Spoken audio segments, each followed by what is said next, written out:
My name is Alman Zalecki. I'm here at the New School.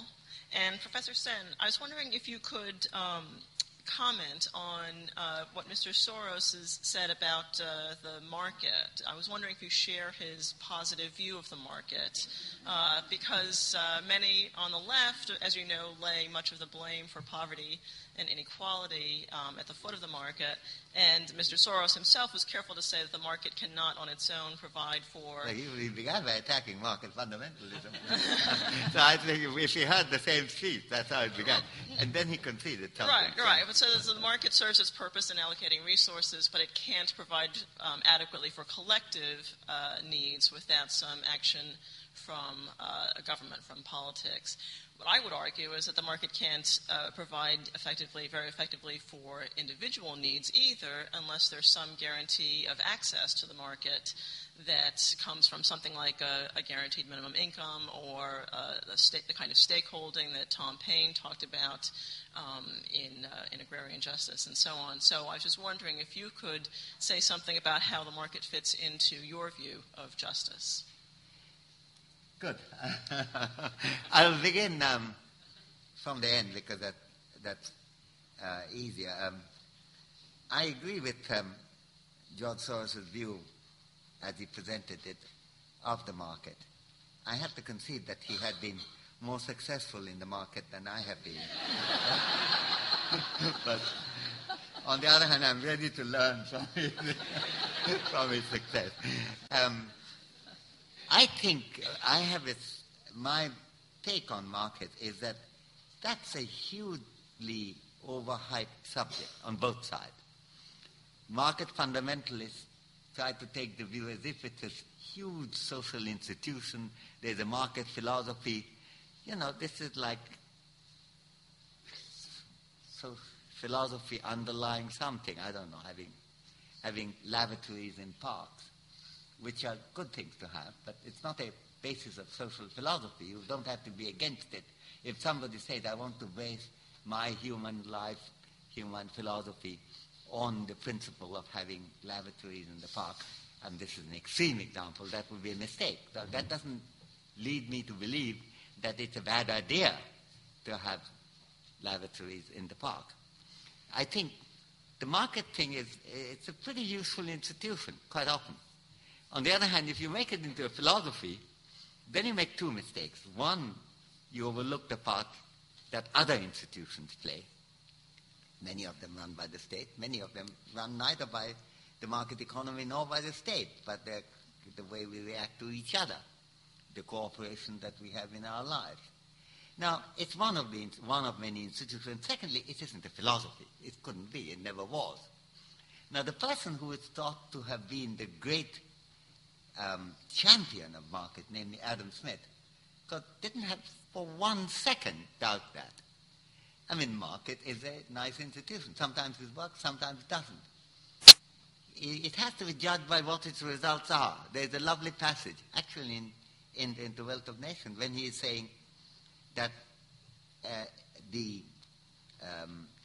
why is it that market intervention by the government tend to be often counterproductive. And he said, it's my experience that all interventions of the market in the interests of the poor tend to end up being positive. But all intervention of the market in the interests of the rich tend to have the opposite effect. And unfortunately, most of the interventions are in the interests of the rich. That is his reasoning. And his reasoning also is that how do you judge whether a whole set of institutions are succeeding or not? And this is very Rawlsian difference principle type, namely that you have to judge it by what it is doing to the lives of the poor. And you have to judge the market for that. So I think the market fundamentalists have really elevated one institution among many into a unique position, which it shouldn't be, and endowed it with a philosophy it couldn't be. It's a dumb animal. On the other hand, the anti-marketeers have made such a huge stink about it. And therefore, we're not allowed to have market. We're not allowed. And the world has paid a huge price in killing off market in a way that there was no need for it, and which has really generated huge inefficiencies and people, and I've studied famines. some of which the market economy played a pretty bad part. The fact that the English could buy off during the Irish famine of the 1840s the remaining food because they have a higher purchasing power. They're mostly richer food, like, poultry, eggs and so on. And they sail down the Shannon to be sold in London rather than staying in Ireland, the market making a negative contribution. But there are many others, including the Bengal famine of 43, in which the British in their wisdom immediately stopped interstate trade, so that while the Bengal prices of rice was 5 times that in the neighboring Bihar, rice couldn't move. Now here the market would have helped. So it's really a question of judging it by that. So I think both the market fundamentalists and the dedicated anti-marketeers overlook the fact that it is really nothing other than just one of many institutions in the world, and we should not elevate it either admiringly or as the devil of the piece beyond what it can stand. Its weight is, it's a pretty fine institution. My example of the lavatories in the park may be a very trivial one, but it's an extreme example of something which you might not want to elevate it into a principle, and yet that does not mean that you're opposed to the fact in question, namely having lavatories in the park. Now, coming back to the other two questions, and as the second person mentioned that they're very similar, so I'll deal with them similarly. Whose responsibility is that? This is what it's a kind of question which my friend Bernard Williams, with whom I once did a book together called Utilitarianism and Beyond, used to call that it's a kind of attitude that, it's his term, though we used it, so we are often attributed to both of us, but it is his term, what he called government house utilitarianism generates. There is an actor, rather like God, but in a secular society, and it's your responsibility to carry that out. But society isn't like that. We're all acting in it. I think it's to the tribute of the human rights movement that they're not looking for the supreme actor, whose responsibility it is. It's your responsibility. It's my responsibility. And the point about I think Saleva began by, I may not be getting the pronunciation right, but the person from Cambridge, England, began by asking that when I say responsibility of effective power, whose? Well, if you have effective power, then it's your responsibility. But our powers interact, and so it's quite likely that you would often think, should I exercise the power? Other people have exercised power too. Would that be the right thing to do? When Kitty Genovese was murdered in was it in Queens? In full view of people, more than 60 people who didn't come and help. Whose failure of responsibility was that? Well, everyone up there, because they all had the effective power to do it. And it's not a question of getting asked the question, who is going to do it?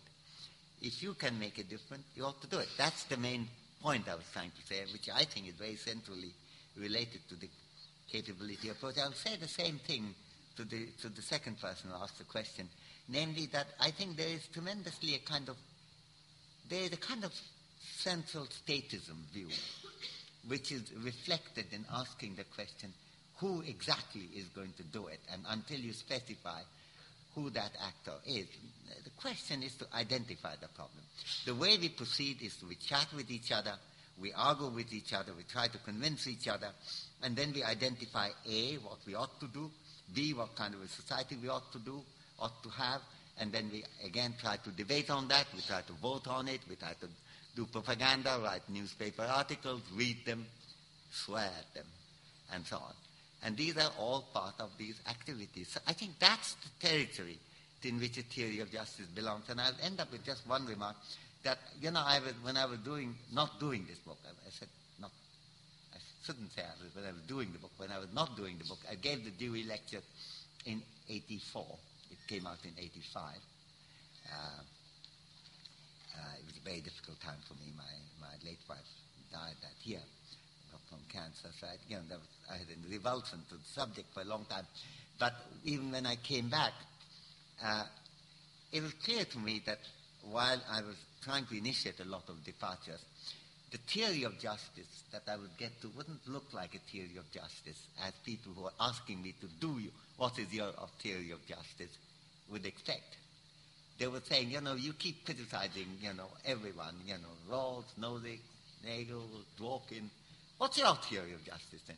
And my answer to that was that I don't think if I told you what my theory of justice is, I don't think you would see it as a theory of justice, because you're used to thinking about what a theory of justice would look like, with some of these features, transcendentalism being one.